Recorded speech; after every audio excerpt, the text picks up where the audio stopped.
In this video, I'm going to show you how to use data tables to run multiple simulations. So first of all, we need to have a model. So here we have a situation where we have an airline that has a small size plane with only 20 seats, and they're figuring out how many seats to book. They can book more than 20, taking into account that sometimes passengers do not show up. So here on the right, we have the probability of number of passengers that might not show up. Using the model VLOOKUP here with rand, for the random number, to actually generate different values for the no-show for each of the trials in the simulation. So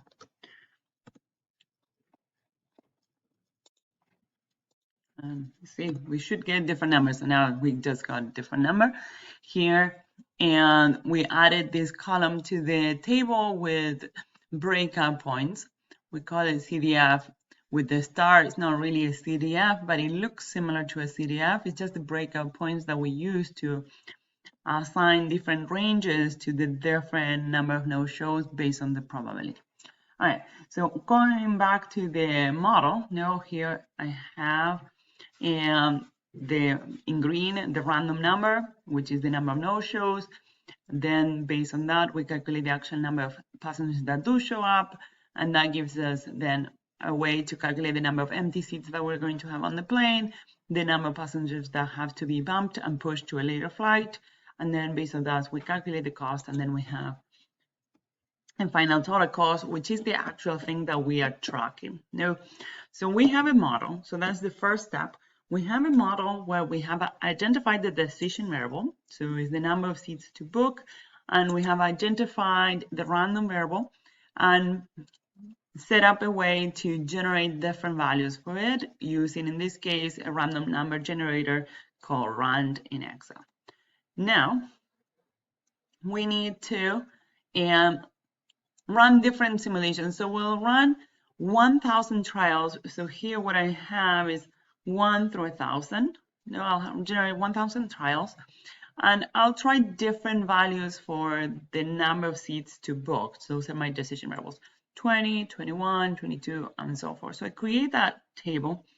I have hidden here a lot of rows. So there are 1,000 rows here, but I'm only showing 5 of them, okay? But they are there.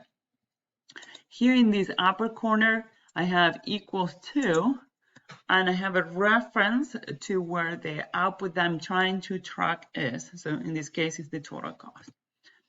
And now here's where I use data table to run 1,000 trials for each of those values, 20, 21, 22, and 23.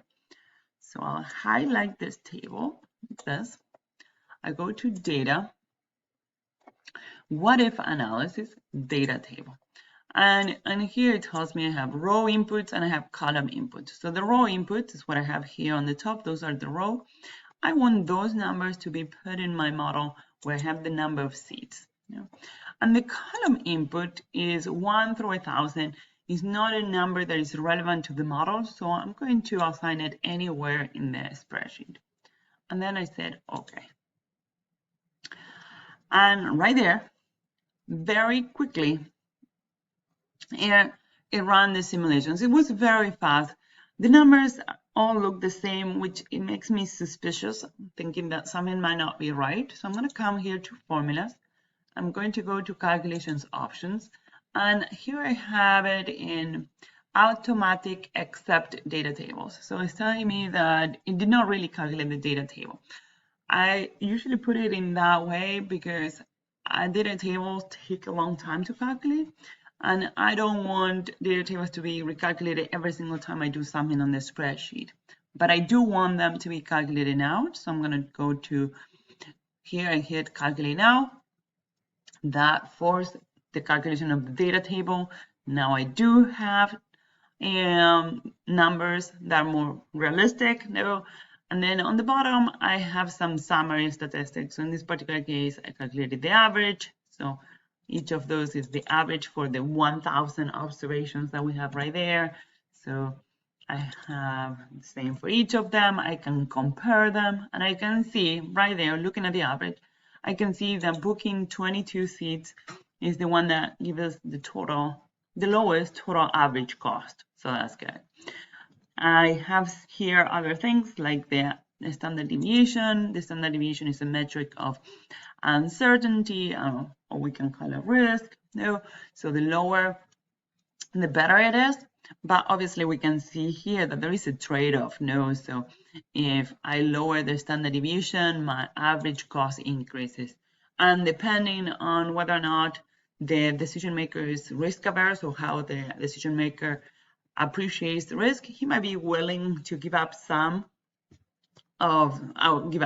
pay a little bit more for cost just to avoid the uncertainty. But it depends on the decision maker.